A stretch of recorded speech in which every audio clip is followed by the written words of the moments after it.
Video evidence of abuse. Yet another lawsuit filed in a New York court and a grand jury has convened to look at the mounting allegations surrounding Diddy. Where did he make his mistakes? What will happen next? And how far will Diddy fall? Welcome to Exposed. Scandalous files of the elite. The pending arrest of Diddy.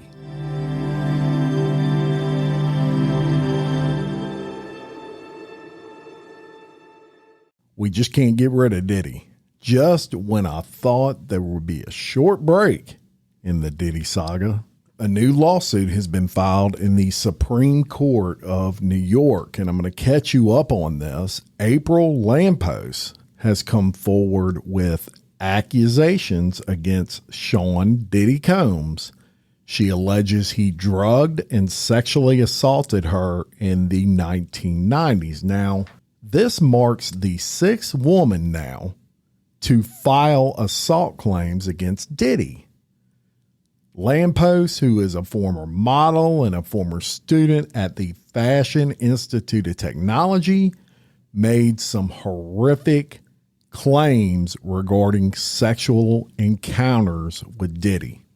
Now, she claims the incidents occurred after they met in 1994 while she was in college in New York City. In the lawsuit, Lampos accuses Diddy of forcing her to take ecstasy and engage in sexual acts with him and his then girlfriend, Kim Porter.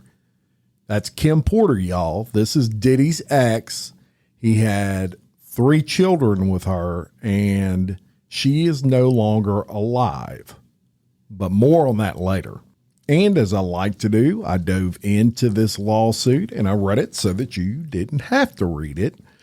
And the first horrific encounter happened in 1995 when Diddy pressured Lampos to drink at a bar in New York City before taking her to his hotel where he allegedly raped her, despite her attempts to resist. Now, following that incident, Lampos claimed Diddy sent her gifts and used his power in the music industry to try to lure her back. And let's talk about that for a second. It's his MO, right? He abuses these women and then he showers them with gifts. That is in an effort to keep them from talking. And she also recounted another assault where Combs yanked her down to her knees and forced her to perform oral sex on him in front of a parking garage attendant. Now, Lampos claims Combs used manipulation and threats and said he would use his connections and influence in the music industry to ensure she did whatever he wanted. And that's par for the course with Diddy, right? It's all about power with him. What can he make you do? How much can he humiliate you sexually? He doesn't get off, y'all, by the actual sex. That's not what lights this man's fire. It's the lead up to it that gets this piece of shit off. You know, what can I make you do? How deep can I make you go? That's what it's all about with Diddy. Now, in Lampos's defense, you get caught up, right? This guy's rich. He's extremely powerful. He's good looking. One minute you're being courted by this famous music mogul. The next, you're getting drugged, you're getting beat up, and you're sucking his dick in front of a parking garage in front of the attendant. That's how manipulating this jackass is. Another disturbing encounter occurred in 1996 when Combs forced Lampos and Porter, remember the dead ex of Diddy, Kim Porter, to take ecstasy at his Manhattan apartment. Now, despite her vocally saying, no, I don't want to do this, she claims that Diddy demanded that Porter engage in sexual acts, and then Lampos said that Diddy raped her. And there's that ecstasy that keeps popping up with all of Diddy's victims. We've talked about this in almost every lawsuit. He likes to drug them, right? And the lawsuit also detailed a final encounter with Combs. Now, they ended things initially in 1998. And then she runs into him in Rockefeller Center. This is in early 2001, and he expressed a desire to reconnect with her. So Lampos eventually allows him to visit her apartment to reconnect. And guess what happens? He assaults her yet again. Lampos claimed that Diddy's behavior had not changed, and she asked him to leave her apartment. She said he was obviously still the same guy he was in 1998, although he played it off like he had changed. And she also knew he was in a relationship with Jennifer Lopez at that time. So that's the details of that lawsuit. But there's a lot of other things that have occurred as of late. A grand jury is looking into Diddy's life very hard right now. And let me catch you up on that. Several weeks ago, a grand jury was convened and nothing really happened. Nothing really occurred out of that. But another federal grand jury has been convened in New York City. And the hope is they want to bring more accusers to testify against Sean Diddy Combs. The initial grand jury, that was for the sex trafficking allegations primarily. This grand jury is going to hear from accusers making claims of abuse and rape.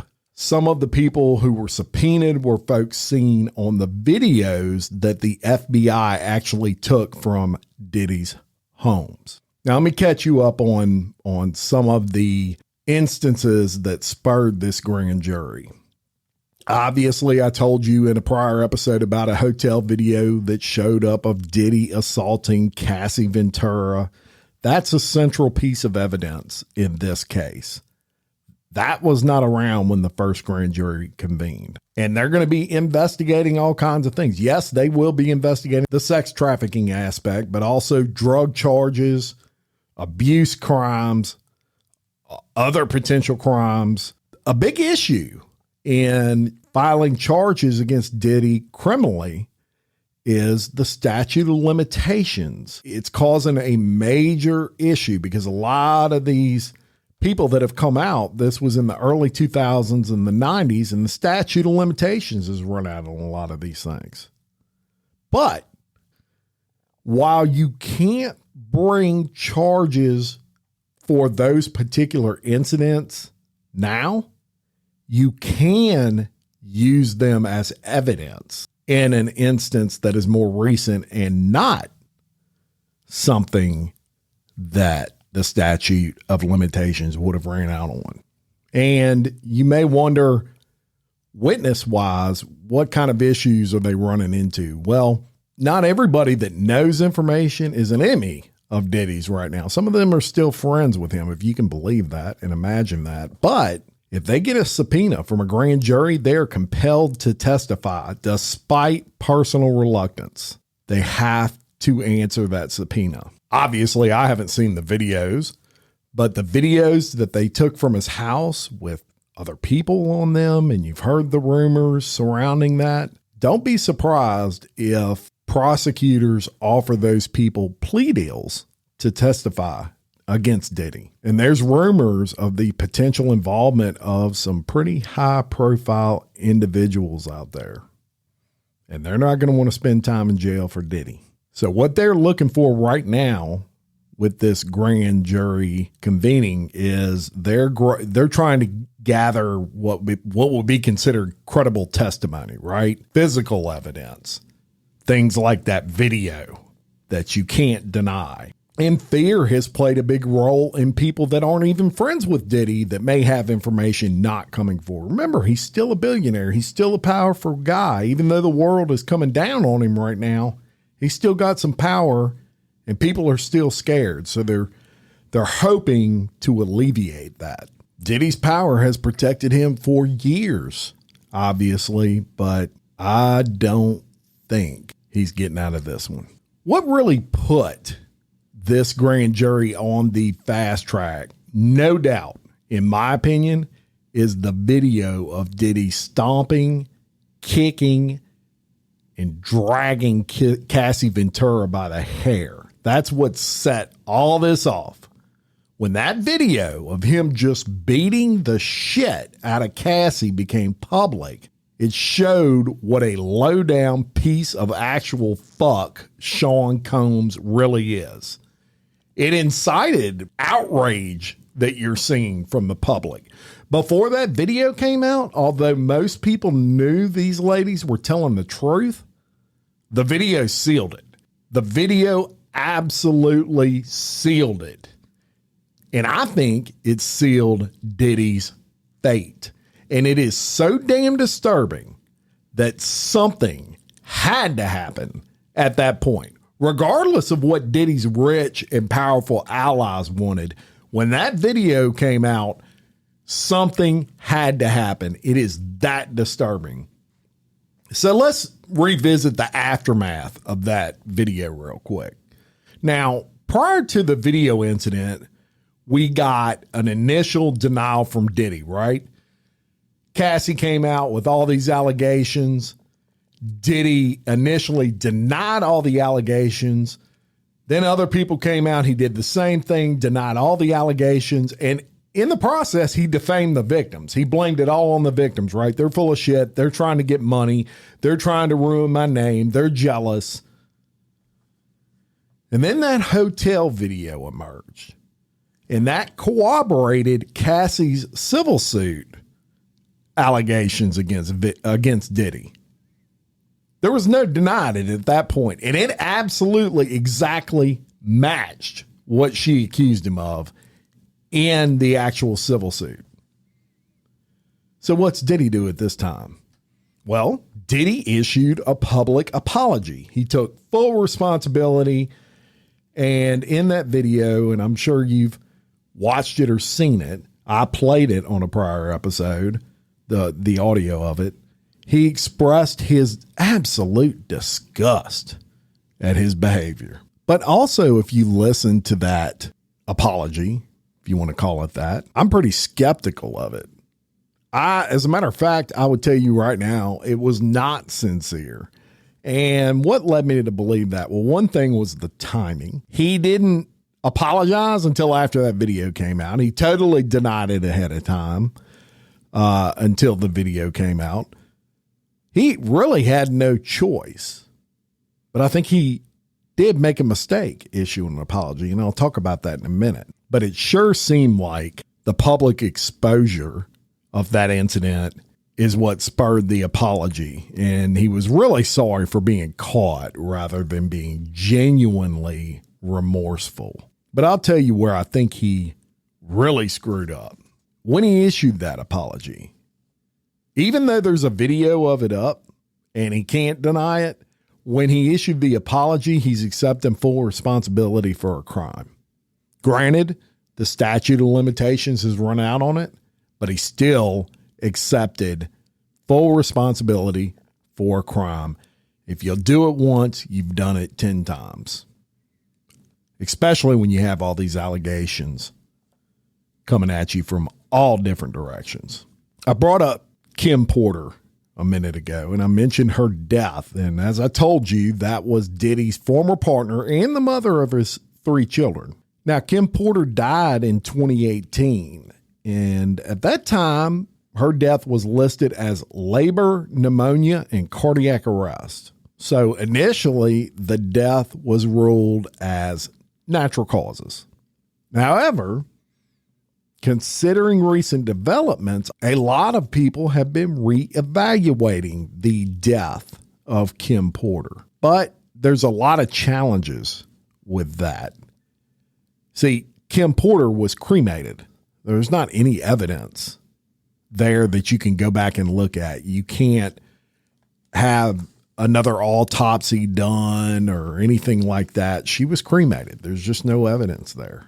Let me let you in on this fact. It was known, especially from Diddy's inner circle, that Diddy abused her both sexually and physically and mentally. And people are coming out in droves talking about it now.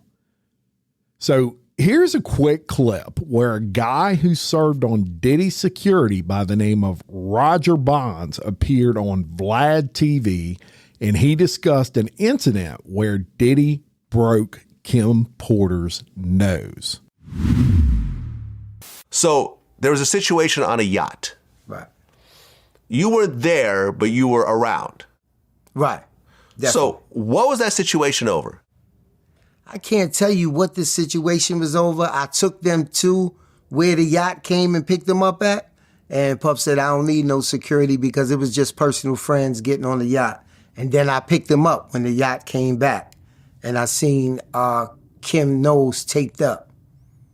And it was whispers all around the office of everything that happened because his assistants were there and they was talking about it. He tried to say that she hit a table.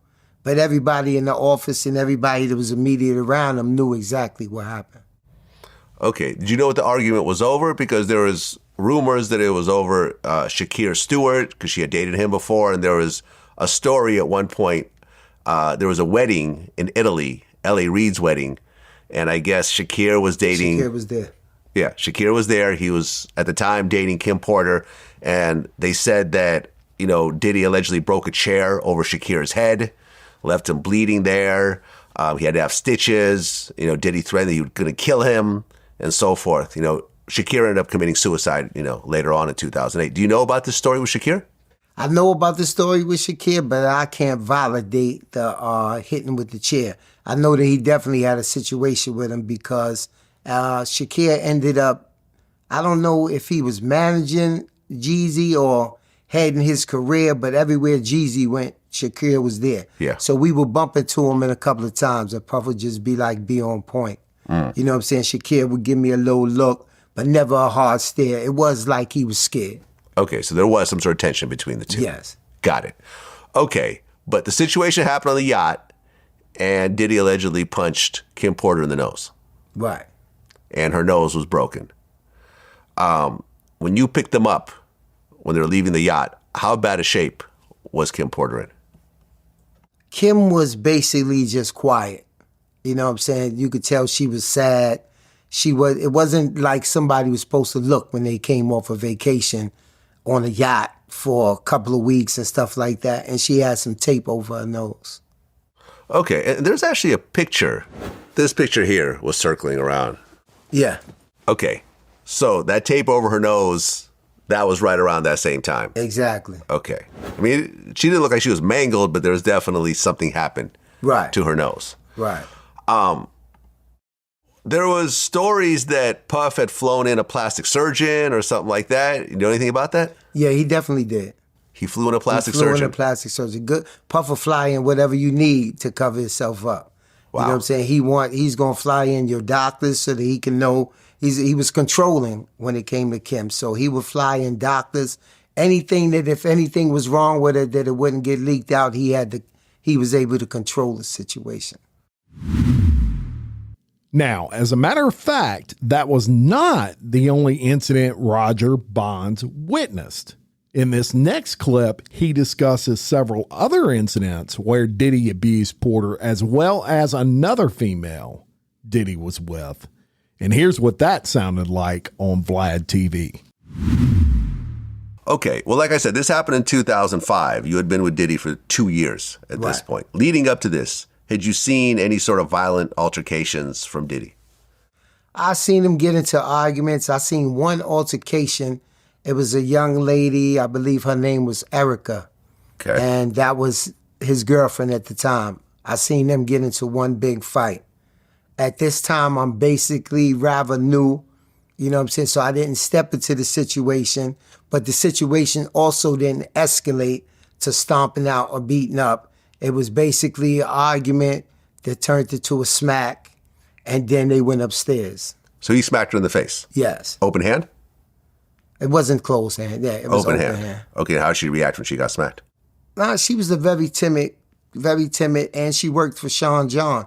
So being that she worked there, it was but so much she could do. And they was together for quite a while.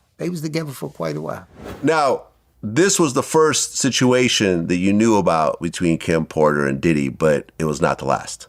Right. It wasn't the last. How many fights did you see, physical fights, did you see between Kim Porter and Puffy? I seen 3. 3? Yeah. Okay, and that's the first one? That was the first one. Name me the other 2. The other 2 was one time when we went to Kim's house and Puff was banging on the door, banging on the door, banging on the door. The rumors were that she was inside with a guy and he was like, yo, we not leaving here. We not leaving here until I get in this house. And I was like, yo, it's 12 o'clock at night, Puff. What are we doing? He was like, yo, she's in the house. She's in the house. So about 1:30, 2 o'clock, I looked at him and said, yo, we're going to get locked up sitting outside because we was in Toluca Lake. Yeah. And he was going around to every window trying to get in and everything else. So the next day when they got together, they went into the room and I heard some tussling and stuff like that. I didn't actually see what was going on, see what was happening. And then it was another time that I explained earlier that we were at the Beverly Hills Hotel. What type of argument they got into, I don't know. But he said, yo, get out the car, Barnes. And I got out the car. And next thing I knew, I seen the car rumbling, shaking, this, that, and the other. So then I opened up the door and said, yo, we in front of the Beverly Hills Hotel.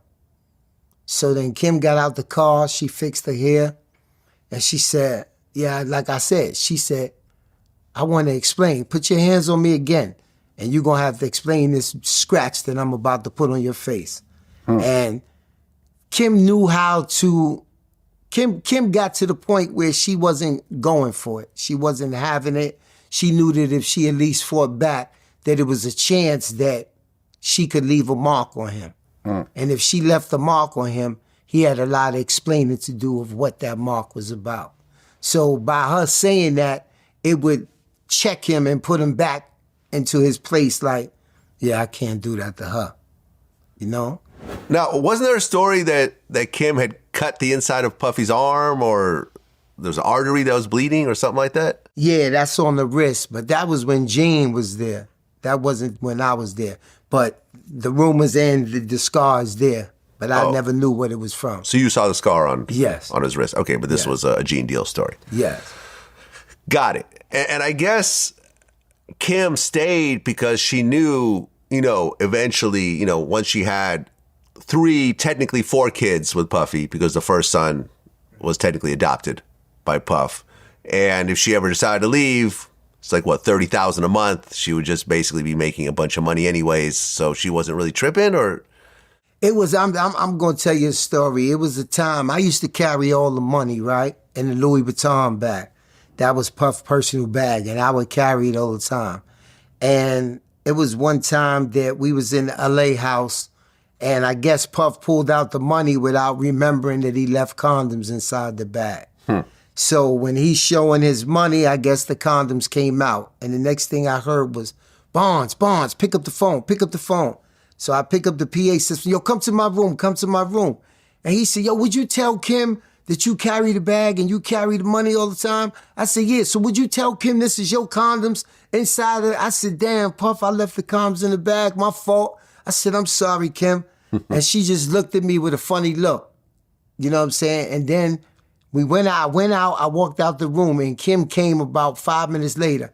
And she said, Barnes, both of you motherfuckers gonna go to hell. I said, what you talking about, Kim? So she said, both of y'all gonna go to hell. She said, I know that ain't your motherfucking condoms in that bag. And she distinctly said to me, she said, I go for this shit because I will allow it. She said, remember, I got 4 of them. And then about 3 minutes later, Puff seen that she was talking to me. He said, yo, what she say? I said, she said, she go for this shit because whenever she get tired of it, she wants you to know she got 4 of them. I said, what she mean by that? He said, yeah, she damn sure do got 4. And then that's when I officially knew that Puff had adopted Quincy, because I counted on my fingers. I said, the twins, Christian, I said, oh, he must got legal custody of Quincy. So that's what she meant. She had 4 of them. And lastly on that, there was the breakup with Kim Porter, who eventually left Diddy after he got with a female by the name of Sarah Chapman, no relation to me, y'all. and got her pregnant. Now, Sarah Chapman was the ex of Tupac Shakur, interestingly enough. And Vlad TV also discussed that with Roger Bonds. And here's what that sounded like. That situation happened on the boat. And that same year, Cassie met Diddy. Yeah. And she was 19. He was 37. She had just independently dropped the song Me and You with Ryan Leslie. And the song was, I believe it first kind of picked up in Germany and then started to get a little bit of buzz. And by that next year, 2006, Cassie ends up signing a 10-album deal with Bad Boy. Right. 10 albums. When you kind of say it out loud, it's kind of crazy. That's phenomenal. That's crazy. So Cassie signs a 10-album deal with Bad Boy. She releases her debut album. Me and You was the hit song on there. It debuted number 4 on Billboard.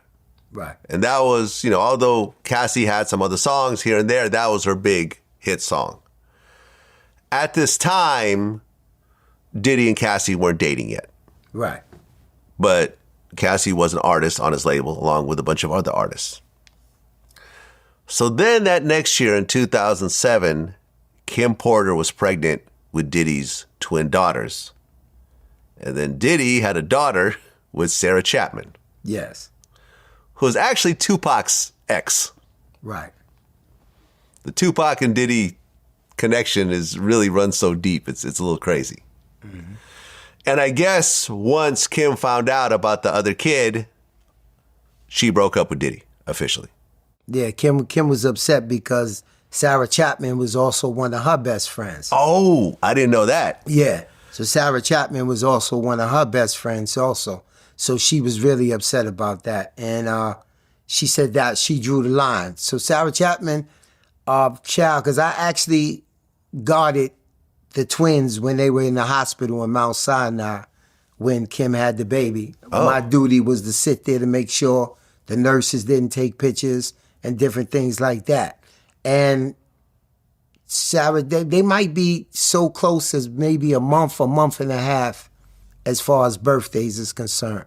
Okay. And she got pregnant right after Sarah Chapman. Okay, and she flipped out when she found out that Diddy had another baby on the way. She flipped completely out. Like, the kids wasn't even allowed to see each other. Oh. You know what I'm saying? It wasn't until years later, I'm going to say maybe like 4 years later, where she allowed the child to come over with the other kids and stuff. Because at first she wasn't having it. Were you around Sarah Chapman at all? Yes, I know Sarah. Okay. I wasn't around her. I didn't really get around Sarah until she had the baby. Okay. And once she had the baby, they went to arbitration court. Me and Puff flew out there, and he went into a tantrum. And Sarah is a very quiet, timid, around the way girl. You know what I'm saying? She wasn't after Puff for the money or anything like that. And that was what really seemed that he liked. And he told me one day, he said, Sarah, it's okay because I give her like $5,000 a month and she happy. So it wasn't about what he felt she deserved. It was about like, I could just lowball her and she's okay with it. Was there any drama between him and Sarah? Just the only time that I seen the drama was when they had the arbitration. Okay. So, Diddy has like 3 kids in the same year from 2 different women. Mm-hmm. And right around that time, according to Cassie and her lawsuit, that's when Diddy started to really press up on Cassie. Right. He started pressing up on her.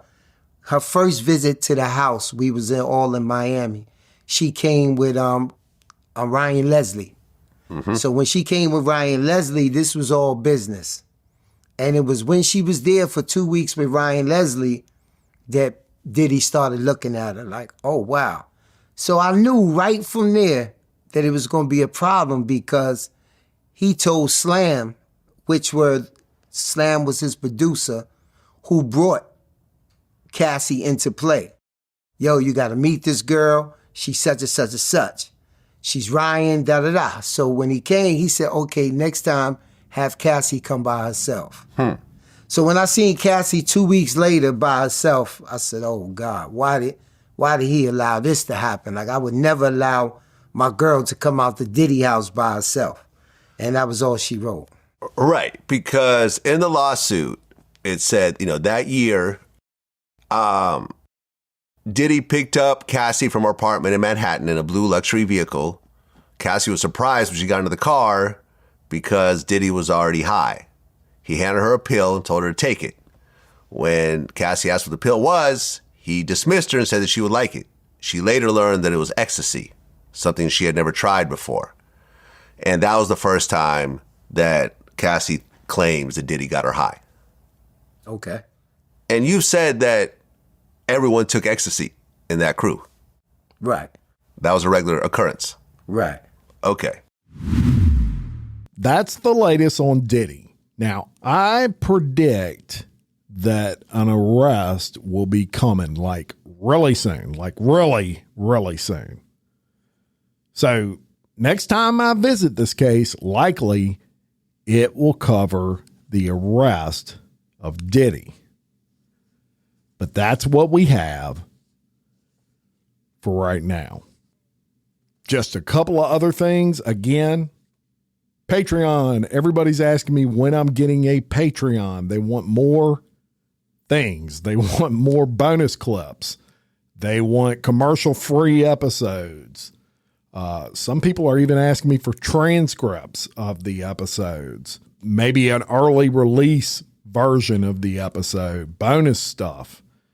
Well, I'm working on it. I promise you. And a patron will be coming really soon. Also, a website will be coming really soon. The podcast, Exposed Scandalous Files of the Elite, is really growing. So I'm looking forward to bringing you both of those things and maybe much more. Big things are happening with this podcast. Please share it on your social. I can't tell you the difference that makes. I can't tell you how much I appreciate all of you again for listening and doing everything you do to make this possible.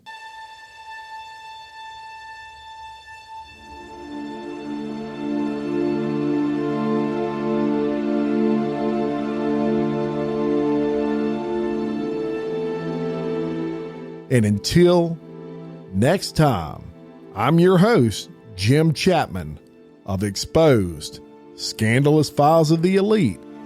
Much love.